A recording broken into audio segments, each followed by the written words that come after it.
Hi everyone, this is Aaron for Sola Network. I am here today with Danny and Monica Kim. Actually, it's Danny Kwan and Monica Kim, right? I should say you by your correct. Right. Yeah.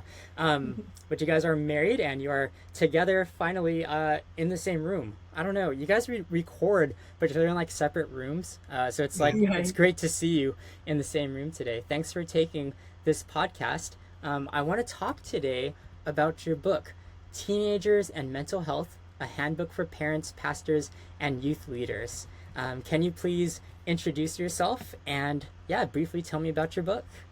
hmm Well, my name is Monica Kim. I'm a biblical counselor and a licensed psychologist working in the field of counseling and doing ministry for over 20 years. And my name is Danny Kwan. I serve at a ministry called Rooted Ministry, which trains parents and pastors to disciple teenagers. But before that, I was a youth and family pastor for 29 years at one Asian American immigrant church, and I'm still alive. Tell me about your book. Tell me a little bit about your book. So our book is called Teenagers and Mental Health, a handbook for parents, pastors, and youth leaders. And, the title is pretty self explanatory. It's about the mental health of teenagers and how to minister to them and their caregivers, their parents. And we really wrote it as partly just seeing the continual growth of mental health issues that have continually grown and become like an epidemic. All youth workers see it in youth ministry, and Monica's seen it in her work as a psychologist and biblical counselor. And so the book is divided into two parts. Part one describes the foundational principles and practices for ministering to teenagers and families dealing with mental health issues. And there are parts in it that are specific also for parents. We, again, are looking to provide this resource for parents, pastors, and youth leaders, not just for youth leaders or the church. The second part goes through caring specific mental health struggles and how to care for teenagers with some more specific Yeah. issues. No, yeah. Thank you for writing it and for sharing it with us. Before we get into these other questions, I'm going to throw you a curveball right off the bat. So, like, how did this book come about? Because this could have been a long time in the making, looking at your different careers and involvement in ministry. So, yeah, how did the book come about? And then, if you want, you can go ahead and dive into, I guess, how you got into youth ministry and psychology Christian counseling from there. Mhm. Yeah. I guess for me, just being a youth pastor for so long, there's a 1964 Supreme Court case. I quoted it in the book. The judge was asked, "What is pornography?" And he says, "I know it when I see it." And I think all youth workers see this rise in mental health issues of teenagers and almost to epidemic proportions. We're also going to talk later on about we've had a personal family issue with one of our teens and mental health. And, just for me, when mental health has arisen and more in our church, I was just blessed enough. Not every but youth pastor is married to a psychologist and biblical counselor, but I was. And so I could always ask her, how do I deal with this? What should we do as a church? Should we send them to a professional mental health counselor? And so over these years of experience, that was part of the impetus for me wanting to write the book to help other churches and parents dealing with mental health issues of teenagers. And added on to that, because of the way in which we work together, again, he really wanted to write this book together. And while it was, in terms of even my own heart, while it is a really important area of ministry and where I really find deep compassion and care for. Uh, it really took him to kind of spur a little bit more Mm.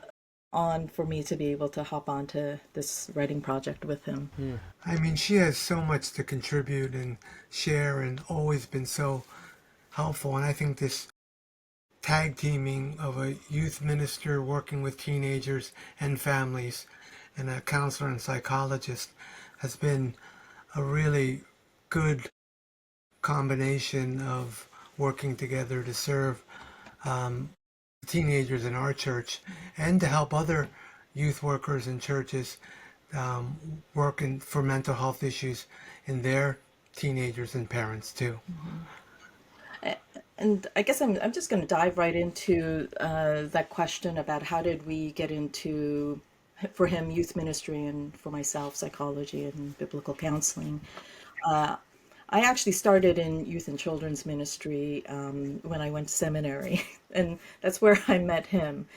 So, after I finished seminary, we graduated at the same time. We got married, and then started ministry together. So, just kind of worked alongside him in teens and youth and family ministry. In the midst of all of that, in the early years of youth and family ministry, there were so many students who struggled so deeply.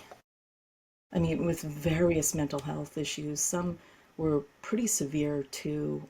And, that aspect of mental health in youth ministry, even as we were in the Asian American church, that's definitely not unique to us. Mm. And so that began a real recognition of a need for more understanding because the parents really looked to us. They didn't know anything about mental health issues or how to even think about resources. What is this? It was very confusing. It was really perplexing, shameful too. And so they often came to us to get a little bit more of an understanding with it. And so that really, again, was the impetus or spurred me on to think about getting more training in biblical counseling and then further in psychology. And so that's how I got into psychology and biblical counseling. Yeah. And sorry, Aaron, our dogs are here, so. It's all good. It's good. I love it. And the book was not written for Asian Americans only, but a lot of our experience has come in the Asian American context. So, the stories, if you're an Asian American, you might read it and recognize some of the issues of, just the lostness of teenagers and especially parents being able to understand and know what mental health is and the struggles that they go. And for me, I never meant to go in the youth ministry for 29 years, but over the years of doing it in seminary and doing it full time for a couple of years post seminary, while my friends went into associate pastor and church planning, I just felt the calling to youth and seeing the need in the Asian American context for youth and family ministry, ministering to parents and helping them partner with their children and disciple their own children. So that kind of calling made it a calling for me to stick with it for the long haul. Mm. Yeah. I just wanted to add one thing, just to kind of not so much about correction, but just clarification. Some of the stories are, yeah, they're definitely related to, Asian American teenagers, but also there are a lot of stories that are actually quite diverse. Just want to, clarify that. Yeah. So it's both. Yeah. Yeah. Yeah. Yeah, for sure. Yeah, thanks for telling that. I've been listening to you guys for a while, and I've known you for a little bit, but I didn't know that you guys met at seminary. I didn't know, Monica. I didn't know your background necessarily. That you, I guess, weren't necessarily going into counseling right away, but it was kind of Right. like a Yeah. not a side quest, but something adjacent, I guess, Right. to it. Yeah, that's awesome. Because of the deep need. Right. Yeah, yeah. And then, Danny, I've known that you've done youth ministry for a long time too, and so it's cool to see you stick with it. It's actually inspiring, actually. But we can talk about that later. You guys mentioned, the book is not necessarily for Asian Americans only, right? Or not even necessarily. It's not at all for Asian Americans only. It's for everybody. But I do want to touch on that because. I believe that's a big part of your identity and knowing you from the Asian American Parenting podcast. And so that's really where this next question comes from.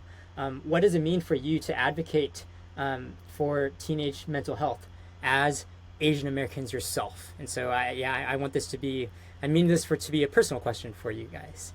Yeah. Mhm. Well, for me specifically, being in a Asian American immigrant church, youth pastor, we've really tried to do youth and then youth and family ministry with parents. And this book is for parents and churches. And, in the Asian American context, counseling, and there's a lot of research, and Monica can tell you a lot more, but counseling has always been for a long time viewed as shameful or something you can't, psychological needs or counseling needs, you can't really talk about. But in the book, whether it be Asian American context or not, we talk about really being providing compassion and care and being open about mental health struggles of teenagers and how it impacts their family. And especially in the Asian American church, you see a lot of families and teenagers struggle in silence, and they're suffering, and they don't know who to talk about with it or don't know what to do. And so that was a lot of the my heart for the Asian American church, talking about mental health. Mm, mm,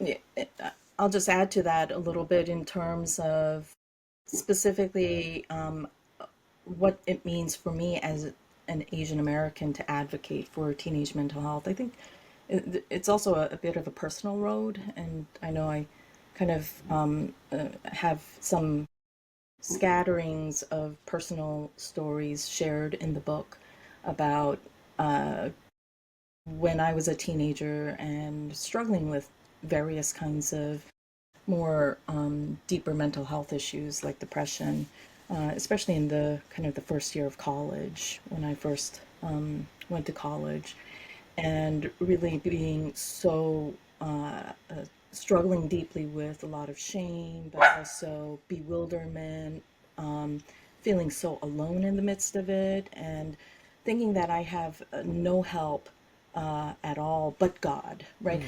mm, The greatest physician, counselor, redeemer, absolutely. And in the midst of that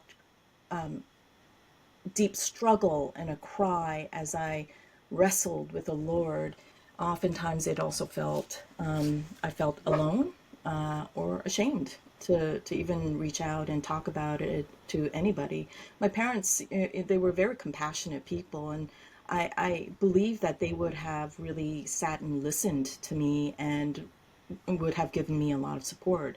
But I think as an Asian American, you just it's sometimes for me it was really hard to grasp this concept of how do you really talk about it. And so personally, as an Asian American, having gone through all of that, I do want to continue to advocate for teenage mental health and provide different kinds of resources like this book to be able to you know, reach out as an outreach. And our hope would be that the church would partner with parents and their teenagers to be open about it, resource them, talk about them, minister in compassion and care for them, and how the churches and parents can do that too as a first step. When we're not mental health professionals. My wife is. I'm not. But there are steps that we can take in compassion and care for teenagers. Yeah, yeah. I mean, I know in reading the book, I know it is a personal book, but it's good to hear it from you in your own words and your own voice. I think for Danny, it sounds like for this book, it means for you to kind of open up more of the conversation for Asian Americans, and for you, Monica, it sounds like this was very like a personal thing to give maybe language to what you're experiencing and help others see that in their youth or in youth themselves as they're going through it. Um, I want to I want to come back to that more personal aspect because you mentioned both like the parents and the caregivers and the pastors and the individuals themselves, the teens. But before we get there, you your book goes through specific struggles of mental health. That's like the second part of the book, and you list out all these different struggles, and you kind of go into them a little bit. So I want to ask you, did any of them stand out to you in particular? Um, so, they all are so, for me, over the years being married to Monica, like I've had to learn so much about each of them. The understanding of like suicide ideation Mm-hmm. or anxiety, or bipolar disorder. And I've had to really learn about these things, but more than one of the specific chapters in this second half of the book that talk about some of these mental health struggles, I think for me, the more general important thing that I've learned is how much compassion and care and long-term care that the church and parents can provide and walk with their teenagers. That it's not just like, we believe in the power of the gospel, Mm-hmm. the power of the word of God, the power of Jesus and the Spirit of God. But sometimes we think, hey, we give them the gospel and they'll be all better.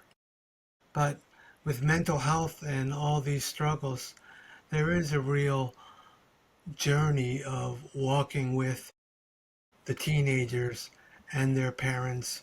And it's not just simplistic answers, Mm. that and I wrote about this in the book, like you tell them the gospel and they'll get better. But really it's a journey of compassion and care that, there's different practical guidance and steps that we can do to walk with these teenagers and their parents. Mm. I like Danny. There's not like one specific struggle of mental health that stands out. I think that what we were hoping was that uh, that as parents, as teenagers, parents, and youth workers and churches work together, that there would be a, a way in which they could understand it, consider bite-sized ways to be able to take steps towards it. And that's what we were hoping for the Mm-hmm. second part of the book. Yeah. But I think what's really important though is not to forget the first part of the book, in the sense that what we're hoping in the second part is not so much about dividing them all into these categories, because it's about what do you have? Mm. Not that at all. Mm. But it is divided in such a way that could help to put a few more words or ways in which to contain or grasp one thing at a time, because it's hard to grasp everything all at once. And that's why we divided the chapters into these different specific categories of struggles. And also, that's why we identified some specific exercise is in the context of what is important in the first part, which is the relationship and the context of the church and how important that is, in being able to do a few exercises together within the orientation of the gospel hope. So that's what we were hoping for in the second part, and I think that's what stands out to me. Yeah, no, that's great. That's great. I think that's a really good reminder too. That like, yeah, you can't just like start going around diagnosing people as if like, oh, you Mhm. got this, you know? Like, no, Right. we're comprehensive beings, right? And Hmm. I think what you're, correct me if I'm wrong, like all those different chapters in that part of the book, like you can see like overlap in different things too. You can't just like, oh Yeah. yeah, this chapter's for this kid right here. You know, I'm gonna take Right. care of that. That's Yeah. right. Right. I want to hit now on that caregiver part that I was talking about. You talk about the health of caregivers in your book, and you know, to me, that it wasn't like necessarily unexpected because, of course, you know, you're writing a book for caring for the teens, but you in doing so, you're also looking out for their caregivers too. And I thought that was fascinating to for it to come at that angle. Like you could have a whole nother book just on you know mental health of the caregivers themselves.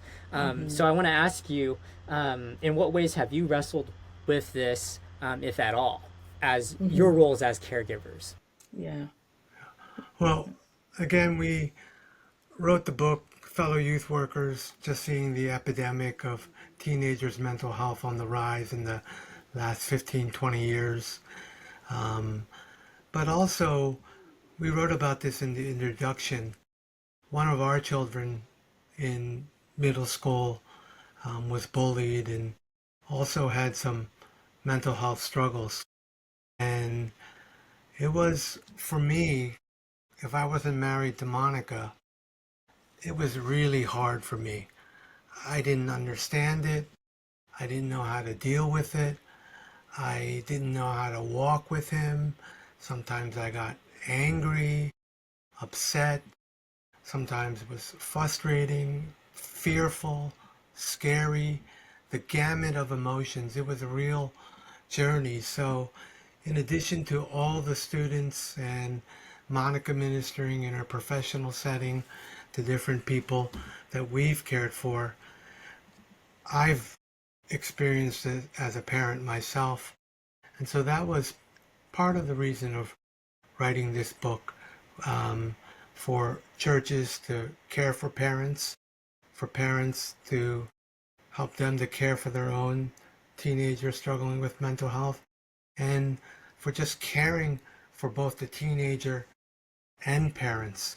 The churches can do that Hmm. well, because I really, if I wasn't married to Monica, it was a hard journey for me. Yeah. Hmm. And I think what you're talking also about is just, recognizing, as Ecclesiastes talks about, is the importance of us as caregivers journeying together. When one falls up, the other one, there is, there to pick the other one up.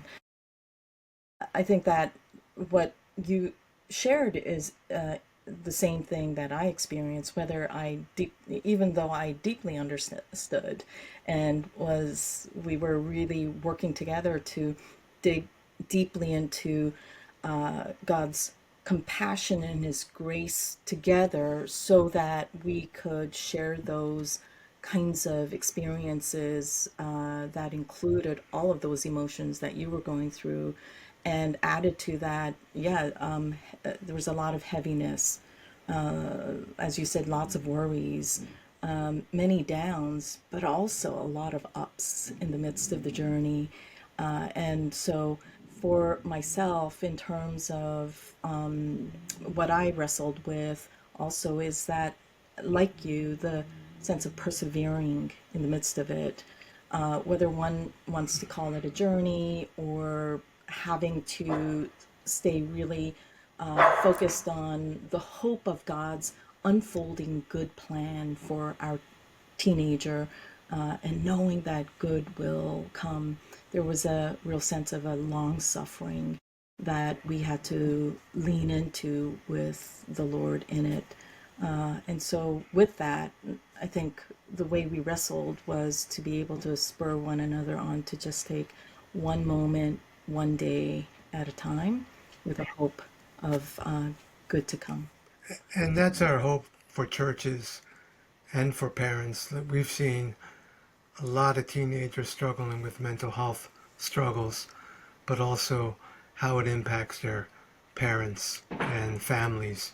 And, we've seen so much of that, again, on a personal level, but also in so many other families. And so we hope this book would be helpful for parents and for churches to walk with teenagers and parents.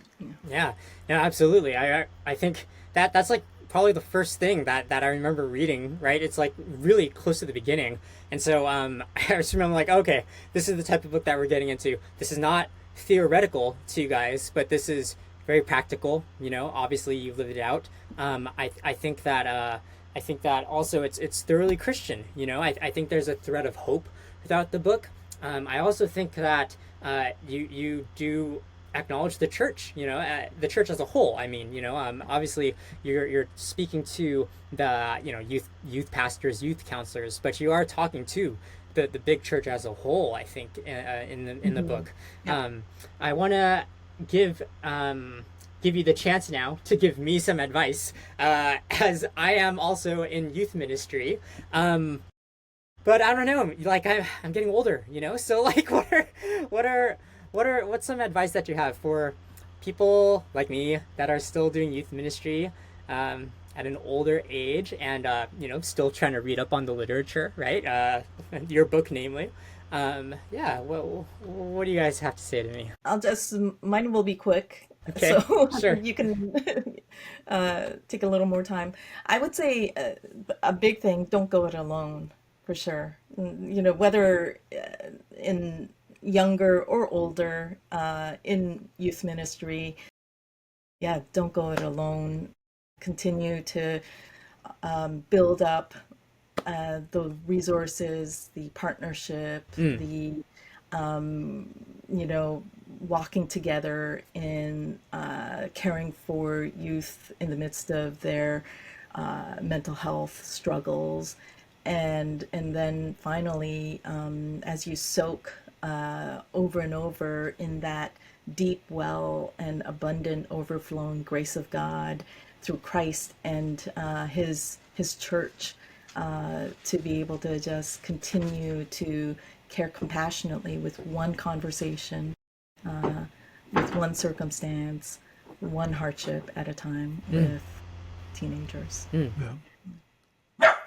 And for me, whether you're older or younger youth worker, um, I think I really believe in partnering with parents and, whether it be in the journey of mental health or youth ministry in general, um, all the Bible and the research is showing that the primary discipler of teenagers must be parents. But they need youth workers' help to walk alongside them. And sometimes being a little older, Aaron, it's easier to partner with parents and say Mm-hmm. hi and ask them, hey, how can I serve you? Even if they don't, respond, just, whenever I visit a student at the baseball game or, orchestra, and I drop them off at home, I always say hi to the parents, go to the door and ring the doorbell with the teenager. Or on Sundays, I'm not only hanging out with our teenagers, but I'm also saying hi to the parents and letting them know that I'm available Mm. and, here to listen and here to partner, walk alongside them in their journey of raising their teenager. And I think as you get a little older, they see you as a little older, but for the younger youth workers, don't get discouraged. I would just keep at it and and partner with walk alongside parents together. Yeah.